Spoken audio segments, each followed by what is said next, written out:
அனைவருக்கும் வணக்கம். Welcome to செங்கோட்டு வேலன் கருணை வித் அனு. இன்னைக்கு நாம தொடர்ந்து முருகப்பெருமான் அருளிய கலியுகத்தின் வேத நூலான மூளை என்ற புத்தகத்தோட ஆக்கம் என்ற முதல் பாகத்தோட சாப்டர் 3 தான் நம்ம பார்க்க போகிறோம். இந்த சாப்டரில் என்னத்தை பற்றி பேசியிருக்காங்கன்னா, துணை அணுக்களோட உருவாக்கத்தை பற்றி தான் பேசியிருக்காங்க. வாங்க பார்க்கலாம். சென்ற வீடியோவில் நாம் சாப்டர் 1, சாப்டர் 2 பற்றி பார்த்தோம். சாப்டர் 1ல வந்துட்டு இறைவனை உணருதல், ஈசன் யார், அவர் எப்படி உருவானார்னு பார்த்தோம். சாப்டர் 2ல வந்துட்டு தலைமை சுரபி மற்றும் சுழுமுனை நாடிய உருவாக்கத்தை பத்தி தான் நம்ம பார்த்தோம். இன்னைக்கு இந்த சாப்டர் 3ல நாம பார்க்க போற விஷயம் என்னன்னா, தாய்மையை உணருதல், 5 வகையான கனிமங்கள் மற்றும் துணை அணுக்களான அறிவு அணு, அதாவது எலக்ட்ரான்ஸோட உருவாக்கத்தை பத்தி தான் நம்ம பார்க்க போறோம். இதுல ஃபர்ஸ்டா இதுல என்ன சொல்லியிருக்காங்கன்னா, தாய்மையை பத்தி பேசியிருக்காங்க. இதுல நம்ம டீட்டெயிலா நம்ம பார்க்க போறதில்ல, ஏன்னா இது எல்லாத்துக்கும் தெரிஞ்ச விஷயம் தான். இதுல என்ன சொல்றாங்கன்னா, அந்த உயர்ந்த பாதரச ஆற்றல்கள் வந்துட்டு அன்பா அப்படின்னு அழைக்கிறாங்க. அத வந்துட்டு இந்த தாய்மை அடையும் பெண்களால மட்டும்தான் அந்த உயர்ந்த காந்த அலைகளோட ஆற்றலை அவங்களால உணர முடியும். அதனாலதான் அன்மா அப்படின்னு சொல்ற ஒரு வார்த்தைக்கு, தாய் என்று சொல்ல வார்த்தைக்கு ஒரு வலிமை உண்டு. தாயை தான் கடவுளாவ பாக்குறாங்க. வந்துட்டு படைப்பின் மூலம், ஏன்னா அவங்கதான் சிருஷ்டி, கிரியேஷன், மக்களை மனிதர்களை படிக்கிற தெய்வம். அதனாலதான் அவங்கள ஒரு கடவுளாக, ஒரு இறைவனாகவே பாக்குறாங்க. அதனாலதான் நம்மளோட இந்த புவிக்கோளையும் பூமி தாயின்னு குறிப்பிடுறாங்க. ஏன்னா அவங்க பூமியும் பல உயிர்களை ஏற்குது, பல உயிர்களை தாங்குது. பூமிக்கோளை பூமி தாயின்னு குறிப்பிடுறாங்க. இந்த சாப்டர்ல மெயினா 5 கனிமங்களை பத்தி பேசியிருக்காங்க. இந்த 5 கனிமங்கள் தான் நம்மளுக்கு நம்மளோட உடம்பையும் மூளையில சிரசுல உள்ள பாட்டையும் உடம்புல உள்ள பாட்களையும் உருவாக்குறதுக்கு இந்த 5 கனிமங்கள் தான் ஃபியூலா இயங்குதுன்னு சொல்லியிருக்காங்க. அதுல மெயினா சொல்லப்படுற கனிமம் இந்த பாதரசம். இந்த பாதரசம் தான் முதல்ல பறவெளியில தோன்றின முதல் எனர்ஜி. இந்த எனர்ஜில இருந்து தான் எல்லாமே உருவானது. எப்படின்னா, இந்த பாதரசம் சொல்ற மெர்க்குரியில தான் எல்லா கனிமங்களும் அடங்கியிருக்கு. எப்படின்னா, பாதரசமும் உராயிரப்ப வெளி வந்ததுதான் வெள்ளி. அதே போல வெள்ளியும் உராயிரப்ப வெளி வந்த கனிமம் தான் தங்கம். தங்கமும் உராயிரப்ப வெளி வந்ததுதான் தாமிரம். அதே போல தாமிரமும் உராயிரப்ப வெளி வந்ததுதான் இந்த இரும்பு. இந்த 5ம் சேர்ந்துதான் நம்ம மத்த கனிமங்களை, இன்னும் பல கனிமங்களை உருவாக்குறதுக்கு பேஸ்டா இருந்திருக்கு. சோ இதுல மெயினா சொல்லப்படுறது என்னன்னா, இந்த superior magnetic wave comprise of all different kind of minerals wealthன்னு சொல்லியிருக்காங்க. அதாவது ஆரம்பத்துல தோன்றின அந்த ஆற்றல் தான் எல்லா கனிமங்களுக்கும் உருவாகிறதுக்கு மெயின் பேஸ்ன்னு சொல்லியிருக்காங்க. போன சாப்டர்ல பார்த்தோம் அல்லவா, கண்கள் தான் முதல்ல தோன்றினது. அந்த கண்கள் இரு ஆன்ம துகளோட இருப்பிடம் சொல்றோம். சோ முதலாய் தோன்றும் சுழுமுனை நாடி மற்றும் விழிகள் இத்தகைய ஆற்றல் கொண்டு உருவாக்கப்பட்டது. இந்த ரெண்டுமே இந்த பாதரச ஆற்றல்கள், அதாவது காந்த ஆற்றல்களை கொண்டுதான் உருவாக்கப்பட்டதுன்னு சொல்லியிருக்காங்க. அதுல இந்த வெளிகளை பத்தி சில விஷயங்கள் சொல்லியிருக்காங்க. என்னன்னா, வெளிகள்ல இருக்கிற அந்த லேயர்ஸ், அந்த செவரல் லேயர்ஸ்குள்ள அந்த பெருவெளியோட ஆற்றல்கள் உள்ளதாம். அதாவது அந்த திரைப்படலம் இது நம்ம கண்களை இயக்கிறதுக்கு உதவி செய்யுது. எப்படின்னா, அந்த ஆகாய மூலக்கூறுகள் அந்த ஆழ்ந்த ஆற்றல்கள் கண்கள்ல தான் ஈர்க்கப்படுதுன்னு சொல்றாங்க. ஆனா இப்ப இருக்கிற கலியுக காலத்துல மனிதர்களுக்கு போர் ஐசைட் இருக்கு. ஏன்னா அவங்க கண்கள் நிறைய விஷயத்தினால எஃபெக்ட் பண்ணிருக்கு. அதனால அவங்க பார்வை அந்த அளவுக்கு கிளியரா இல்லை. இதுக்கு ரீசன் என்னன்னா, அவங்களால அந்த பெருவெளியோட அந்த காந்த ஆற்றலை ஈர்த்து எடுக்க முடியல. அதுதான் காரணம்.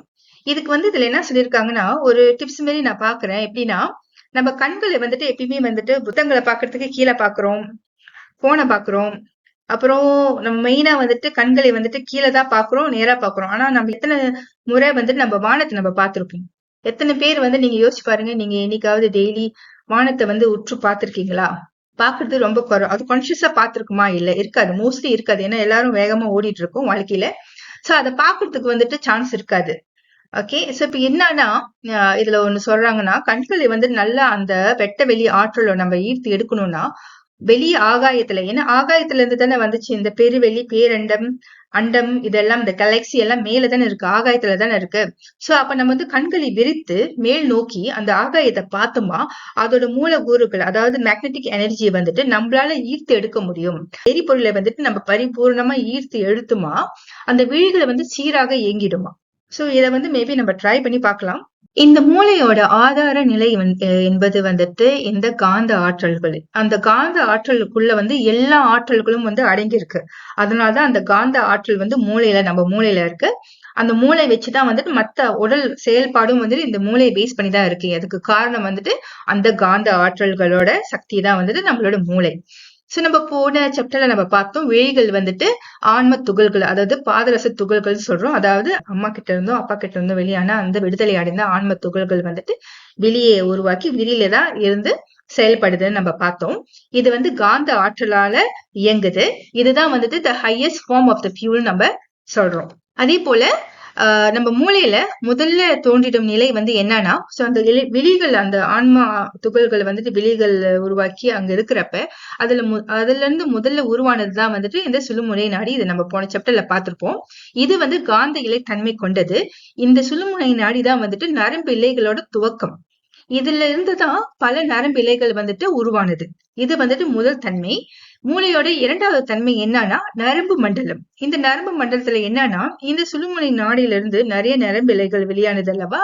இதெல்லாம் ஒன்று சேர்ந்து ஒன்று இணைந்து ஒரு சுருளை உருவாக்குறது தான் வந்துட்டு இதோட இரண்டாவது நிலை. அதாவது அந்த சுழல் தான் வந்துட்டு தலைமை சுரபி அப்படின்னு நம்ம பார்த்தோம்.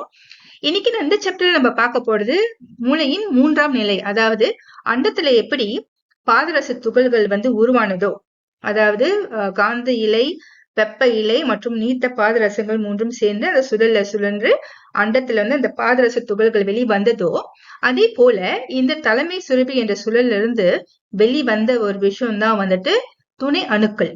இத அறிவு அணுன்னு சொல்லுவாங்க. ஆங்கிலத்துல எலக்ட்ரான்ஸ் அப்படின்னு நம்ம குறிப்பிடுவோம். இந்த விழிகள் தான் ஆன்ம துகள்களா இருந்து மத்த ஆற்றல்கள் மூளை மூலமா மத்த விஷயங்களை வந்துட்டு உருவாக்குறதுக்கு அதுதான் பேஸா அடித்தளமா அமையுது.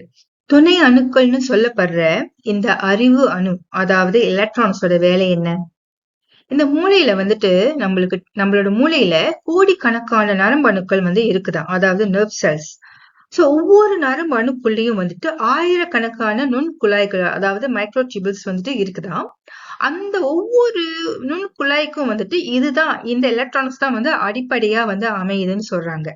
இதனால்தான் வந்துட்டு இத மூளையின் மிகச்சிறிய குவாண்டம் நிலையாக கருதப்படுகிறது அப்படின்னு சொல்லியிருக்காங்க. அதாவது ஹீட் மாலிகுல், வெப்ப அணுவா வந்துட்டு இத வந்துட்டு கருதப்படுதுன்னு சொல்றாங்க. சரி, இந்த எலக்ட்ரான்ஸ் அணு வந்துட்டு ஏன் அறிவு அணுன்னு நம்ம சொல்றோம்? ஏன்னா இந்த எலக்ட்ரான்ஸ் வந்துட்டு இதுக்கு வந்துட்டு நம்ம படிக்கிற விஷயம், நம்ம தெரிஞ்சுக்கிற விஷயம் எல்லாமே வந்து இந்த எலக்ட்ரான் அணுக்களால வந்துட்டு தான் சேகரிக்கப்படுது. இந்த எலக்ட்ரான் அணுதான் வந்துட்டு நம்மளோட இன்டெலிஜென்ட், நம்மளோட மனது கூட வந்துட்டு இந்த எலக்ட்ரான் அணு தான் நம்ம சொல்றோம். அதோட அவேர்னஸ், அதோட கான்சியஸ்னஸ், அதோட நாலேஜ், இது எல்லாமே வந்து இந்த அணுக்களை பொறுத்துதான் இருக்கிறது. இந்த அணுக்கள் வந்துட்டு ஆன்மா அணுவோட வேறுபட்டது. இந்த எலக்ட்ரான்ஸ் வந்துட்டு ஆன்மா அணுவோட ஆற்றலை ஈர்த்து எடுக்கக்கூடிய தன்மை வந்துட்டு இதுக்கு இருக்குன்னு சொல்லியிருக்காங்க.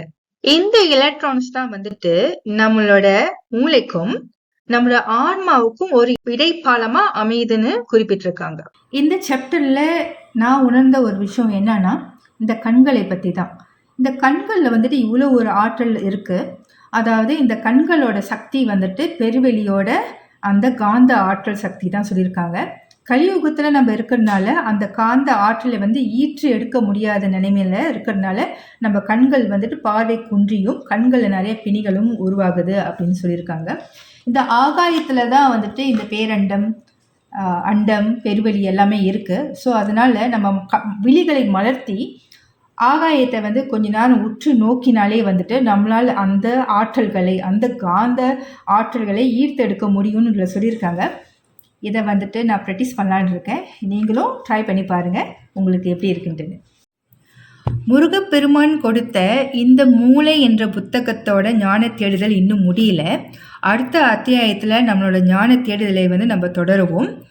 இந்த வீடியோ உங்களுக்கு பிடிச்சிருந்தா சப்ஸ்கிரைப் பண்ணி என்னை ஃபாலோ பண்ணுங்கள். மேலும் புதுசாக பார்க்குறவங்க ப்ரீவியஸ் வீடியோவை கண்டிப்பாக பாருங்கள். நன்றி.